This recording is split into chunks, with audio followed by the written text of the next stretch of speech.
Hey guys, I got a 2018 Toyota Camry Hybrid. I'm going to show you how to replace the engine air filter. So it's right under here. I'm going to link one of these in the description. This is the one that I bought.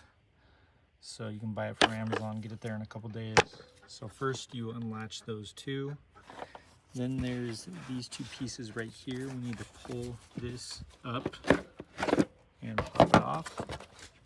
That right there is your engine air filter. Grab it and take a look. It's pretty dirty. I'm just going to replace it. And this is the one I'm going to use.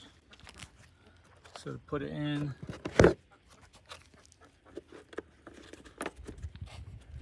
just set it in like so. When we're putting this back together, make sure that these two tab pieces are in those holes.